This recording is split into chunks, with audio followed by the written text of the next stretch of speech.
Hi hello Deepti कीर्ति blog channel को आपण मान को स्वागत। राति पाइले सकाଳେ ଡଙ୍ଗା ଉତ୍ସବ ଆଜି ରାତି ସାରା ଚାଲିବ।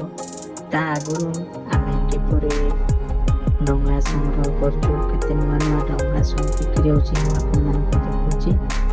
ଚାଲନ୍ତୁ ଆପଣମାନେ ଦେଖିବେ। ଆଉ ଆପଣମାନେ ଯଦି ଏଇ ଭିଡ଼ିଓଟି ନୂଆ ଦେଖୁଛନ୍ତି, ଆଗକୁ କିଛି ଦେଖିବାକୁ ଚାହୁଁଛନ୍ତି ତ ଚ୍ୟାନେଲଟିକୁ ଲାଇକ୍ ସବସ୍କ୍ରାଇବ୍ କମେଣ୍ଟ କରିବାକୁ ଯେମିତି ନ ଭୁଲିବେ। ଏବେ ଚାଲନ୍ତୁ ଦେଖିବା। ଆମେ ଆସିଗଲୁ ଡଙ୍ଗା କିଣିବାକୁ। ଦେଖ ଏଇଟା ହେଉଛି ଆମର ଲିଙ୍ଗରାଜ ମନ୍ଦିର ନୂଆ ମାର୍କେଟ।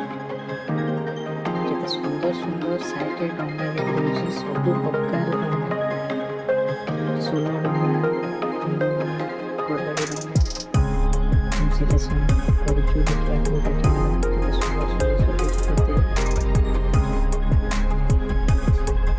ଆରମ୍ଭ ହେଉଛି ଆହୁରି ଜିନିଷ ଦେଖୁଛି ଦେଖିବେ। ପୂଜା ଜିନିଷ ବି ସମୟରେ ଡଙ୍ଗା ତିଆରିରେ ଲାଗି ପଡ଼ିଛନ୍ତି ମାନେ। ଇଏ ହେଉଛି ଆମର କଦଳୀ ଡଙ୍ଗା, କଦଳୀ ଗଛ କାଟିକି ଯେଉଁ ଘାସରେ ଡଙ୍ଗା ତିଆରି ହୁଏ। ବିଭିନ୍ନ ସବୁ ପ୍ରକାର ଡଙ୍ଗା ଗୋଟେ। ଆଉ ଏଇଟା ହେଉଛି ଆର ପଟ ବିନ୍ଦୁସାଗର ପଟ। ଏବେ ଏବେଠାରୁ ଆରମ୍ଭ ହୋଇଗଲାଣି ବାଉଁଶ ବନାନ୍ତି ଯେଉଁ ଡଙ୍ଗା ଭସା ହେବ କାଲି ରାତି ଭିତରେ। ତା ଆଗରୁ ଆମର ପୋଖରୀକି ଆମେ କେମିତି ପରିଷ୍କାର ରଖାଯାଉଛି।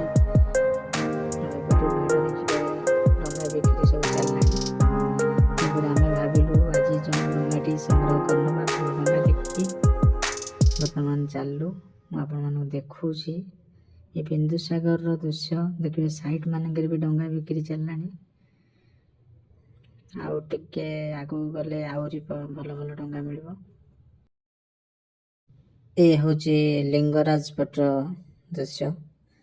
ସାଇଟ୍ ମାନଙ୍କରେ କିଭଳି ଭାବରେ ଡଙ୍ଗା ବିକ୍ରି ହେଉଛି ଦେଖିପାରୁଥିବେ। ସବୁ ପ୍ରକାର ଡଙ୍ଗା ଆପଣ ଦେଖିପାରିବେ ଏଠି। ପୂଜା ସାମଗ୍ରୀ ସବୁ ପ୍ରକାର ଜିନିଷ ବି ଦେଖିପାରୁଥିବେ। ପୂଜାର ଯାହା ଯାହା ସବୁ ଜିନିଷ ଦରକାର ଏଠି ମିଳିପାରୁଛି। ଆଉ ଆପଣମାନେ ବି ଆସନ୍ତୁ, ବିନ୍ଦୁସାଗରରେ ଡଙ୍ଗା ବସାନ୍ତୁ, ନିଜକୁ ଉପଭୋଗ ମନେ କରନ୍ତୁ। ଢେର ସାରା ଭଲ ପାଇବା ଆମ ଚ୍ୟାନେଲଟିକି ଦିଅନ୍ତୁ। ଫାଷ୍ଟ ଆମର ପୂର୍ଣ୍ଣିମାରେ ଏଇଟା ପ୍ରଥମ ଲଙ୍ଗ୍ ଭିଡ଼ିଓ। ଆପଣମାନେ ଏମିତି ଭଲ ପାଇବା ଦେଲେ ଆଗକୁ ନୂଆ ନୂଆ ଭିଡ଼ିଓ ଏମିତି ପଡ଼ିବ, ଦେଖିପାରୁଥିବେ। ଦେଖନ୍ତୁ କିଭଳି ଭାବରେ ଡଙ୍ଗା ସବୁ ପ୍ରସ୍ତୁତ ହୋଇ ରହିଲାଣି। କାରଣ କିଛି ସମୟରେ ପରେ ଆପଣଙ୍କର ଡଙ୍ଗା ଭସା ଆରମ୍ଭ ହେବ। ଚଳଚଞ୍ଚଳ ବିନ୍ଦୁସାଗର।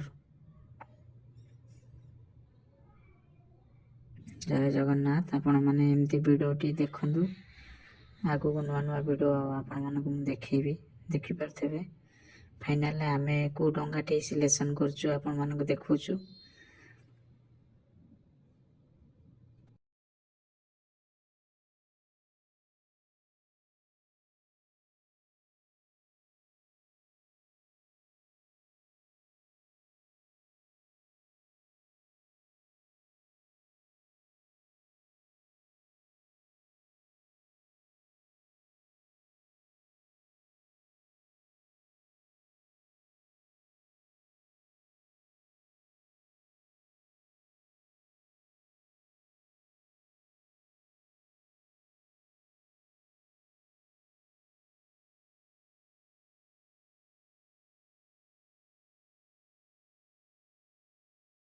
এই ଡଙ୍ଗାଟି ଆମର ସିଲେକ୍ସନ୍ ହେଲା।